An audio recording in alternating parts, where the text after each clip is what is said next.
Queen Elizabeth School kasi paparegister natin si 4D for the next school year. Nagbus ako, pero iniwan ko na yung dalawa. Ako na lang ang pumunta. Kasi ngayon naman yung dating nung orders namin galing sa Enviro Plus. Tapos, ayan, kita nyo. Magpas ako sa bus stop. Nasyungal lang mga te.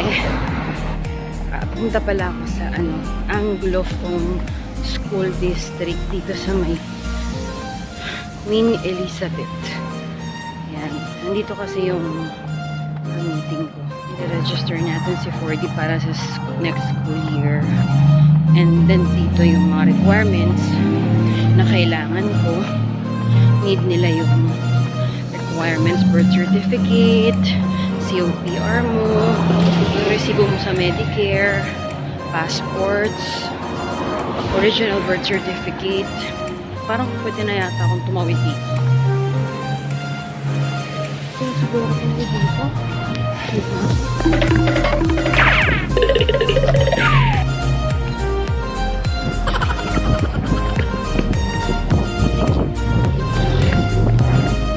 Yan, tumawid ako guys. Walang pedestrian lane. So, yan ang Queen Elizabeth School.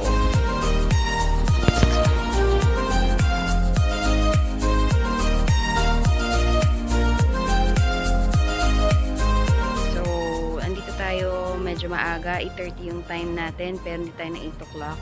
Kasi nga ayaw natin maliit. So, nag-bus lang ako papunta rito. Kasama, wala akong kasama. Ako lang. Wow, ang brave ko. So yun, so nagpa-schedule ako last week. Doon daw ako sa side na malapit sa playground and they will let me in. But it's still early, it's still 8 o'clock. So that's the front. Yung front ng school. Pero dito tayo dadaan kasi lock daw yung pintuan sa harapan. So dito tayo pinapadaan sa likod. Sa gilid. Gilid ng playground. Welcome to the school. Visitor must use the main entrance to enter.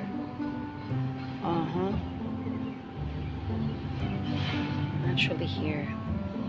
Yan. So, sabi, kailangan ko daw mag-register muna kailangan ko daw muna i-register si 4D and bring out the requirements. First of all is yung original COPR, medical certificate, and medical records ni 4D, and mga school records, and also yung mga birth certificate, passport, tsaka yung proof of custody ko kay 4D.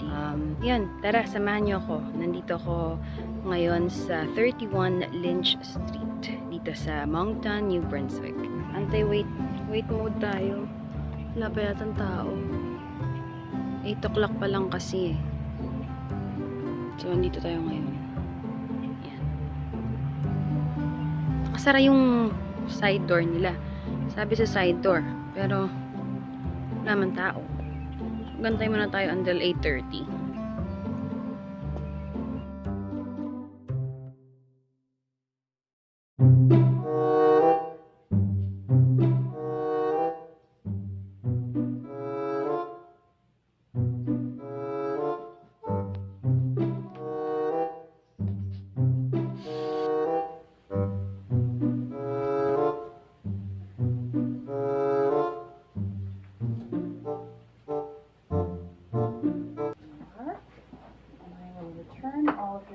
Documents to you in the order that I took them. So I have your birth certificate.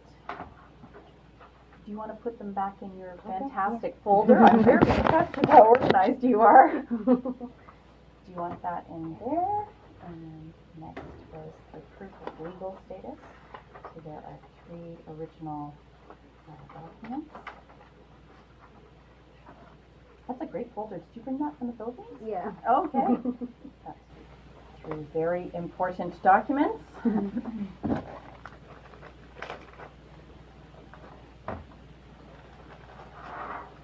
And that's a copy of my business card with my name and my email address, but you have my email address, so you can email both.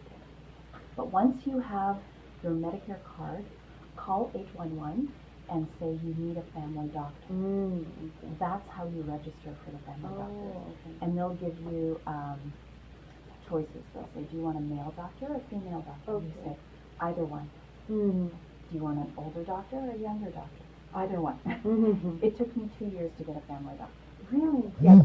All students who come into our school district, I don't know if I explained this to you on the phone, but possibly in our email, I did.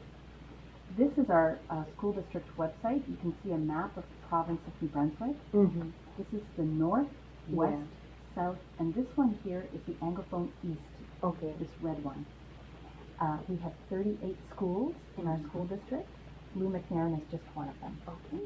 The assessments, it explains about the assessments here. Mm-hmm. Useful links, there are many useful links here. Check that out. Yeah, this one particularly, it's the Immigration Greater Moncton. Okay. It has a lot of good stories, advice about things to do the first 2 weeks, what you should do, that type of thing. Okay. It's really helpful. I wish I had that when I first came here. Okay. They just have some helpful advice. Mm-hmm. Moncton, Dieppe, and Town of Riverview. So if you want specific information about Dieppe, you can call, you can check here. Okay. IRCC, Kodiak Transpo is our local bus system, Oh, yeah. and you can plan your bus trip with using that. That's nice. Mount Allison is a university in Sackville. It's one of the top 10 in Canada.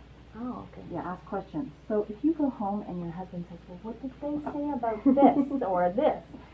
There are lots of questions. So many people contact us internationally. So please check here. Registration questions, anything you have an interest in. Maybe even your family, your parents or your brothers and sisters in the Philippines are curious. Show them this. Okay. And they can see it themselves, and they can even change it into Tagalog if they want. Oh, it's a very useful website.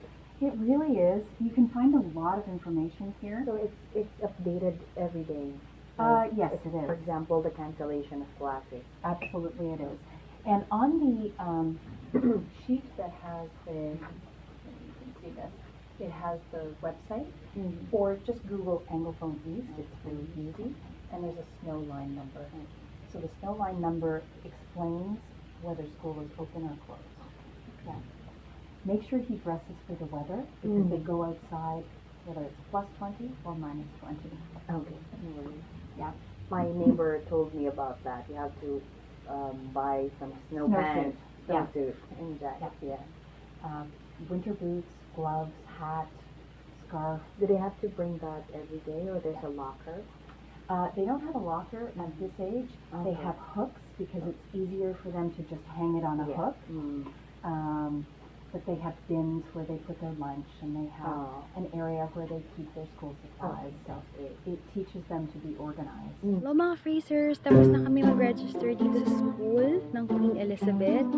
And naka-register na rin si Fordy for the next school year. And naka-schedule na rin for intake assessment si Fordy. Intake assessment would be the check nila yung literacy ni Fordy. Tapos i-assessment nila, i-assess nila, and that would be on August 19.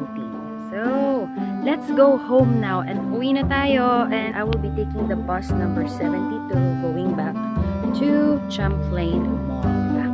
Tara, uwi na tayo.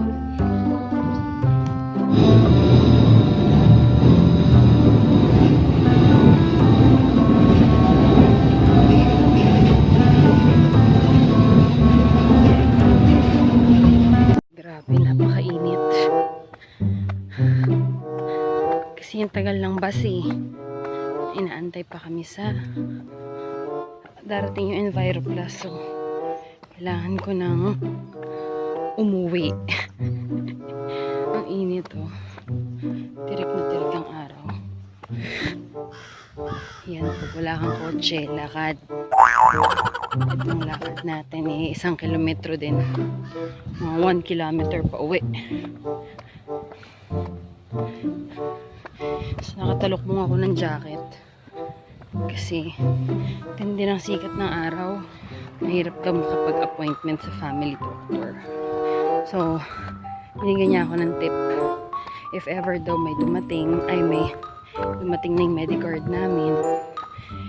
If I call 811, they will schedule me for a family doctor. Since wala pa yung medicard namin, hindi pa kami pwedeng tumawag dun. Pero if they give us choices, if you want male or female, any. If you want old doctor or young doctor, any. Kasi daw, yung doctor niya, 2 years niya bago nakuha. So, wag nang choosy. Kaya yun, malapit na ako. Nakikipag-chikahan muna ako sa inyo. Pero yan, malapit na ako. Ayusin ko lang yung jacket ko. Kaya, short na tayo dito.